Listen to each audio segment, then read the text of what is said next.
Two wheeler സംബന്ധമായ കാര്യങ്ങൾ അറിയുന്നതിലേക്കായി നമ്മൾ ഈ ചാനലൊന്ന് സബ്സ്ക്രൈബ് ചെയ്യണേ. ഇതൊരു പഴയ മോഡൽ ആക്റ്റീവ് വേണം. ഈ വണ്ടിക്ക് അത്യാവശ്യം നല്ലപോലെ ഓയിൽ ലീക്ക് ഉണ്ട്, എഞ്ചിൻ ഓയിൽ ലീക്കായി പോകുന്നുണ്ട്. അങ്ങനെയാണ് ഷോപ്പിൽ കൊണ്ടുവന്നത്. അപ്പം കണ്ടില്ലേ, ഈ കാണുന്നതൊക്കെ ഓയിലാണ്. എഞ്ചിൻ ഓയിൽ ലീക്കായി പോയതാണ്, മണ്ണും ഓയിലുമായിട്ട് മിക്സ് ആയതാണ് ഇപ്പോൾ കാണുന്നത്. അപ്പോൾ ഇത് എന്തുകൊണ്ടാണ് ഇങ്ങനെ ഒരു ഓയിൽ ലീക്ക് വന്നതെന്നുള്ളത് ഞാൻ വ്യക്തമായിട്ട് പറഞ്ഞു തരാം. ഞാൻ അതിൻ്റെ ഹെഡ് കവർ അഴിച്ചിട്ടുണ്ട്. ഇതാണ് എൻ്റെ ഹെഡ് കവർ, ടോപ്പ് കവർ. അപ്പോൾ ഇതിനകത്ത് ഒരു ഹെഡ് ബീഡിങ് വരും, റബ്ബർ ബീഡിങ്. ഇതാ ഈ കണ്ടില്ലേ, ഇതാണ് ഹെഡ് ബീഡിങ് എന്ന് പറയുന്നത്. ഞാൻ അത് അഴിച്ച് കാണിച്ചു തരാം.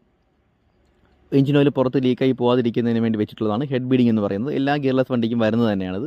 ഞാൻ ആ ബീഡിങ് അഴിച്ച് കാണിച്ചു തരാം. ആ ബീഡിങ് പൊട്ടിയിരിക്കുകയാണ്. ഇപ്പോൾ തന്നെ നോക്കുമ്പോൾ തന്നെ കാണാൻ പറ്റും, ആ ബീഡിങ്ങിൻ്റെ രണ്ട് സൈഡ് പൊട്ടലുണ്ട്, അത് കീറി പൊട്ടിയിരിപ്പുണ്ട്.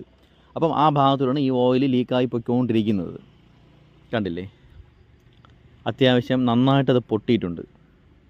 അപ്പോൾ ഈ ഭാഗത്തുകൂടിയും അതിൻ്റെ ഓപ്പോസിറ്റ് ഭാഗത്തും അതുപോലത്തെ ഒരു കീറലുണ്ട്. അപ്പോൾ ഈ രണ്ട് ഭാഗത്തുനിന്നും കൂടെയാണ് ഓയിൽ ലീക്കായി പൊയ്ക്കൊണ്ടിരിക്കുന്നത്. അപ്പോൾ ഈ ഹെഡ് ബീഡിങ്ങിൻ്റെ കംപ്ലയിൻ്റ് കൊണ്ടാണ് ഈ ഭാഗത്തുനിന്ന്, ഈ ഫ്രണ്ട് ഭാഗത്തുനിന്ന്, ഒട്ടുമിക്ക ഗിയർലെസ് വണ്ടിക്കും വരുന്നതാണ്, വണ്ടിയുടെ ഫ്രണ്ട് ഭാഗത്തുനിന്ന് എഞ്ചിൻ ഓയിൽ ലീക്കാവുന്നത്.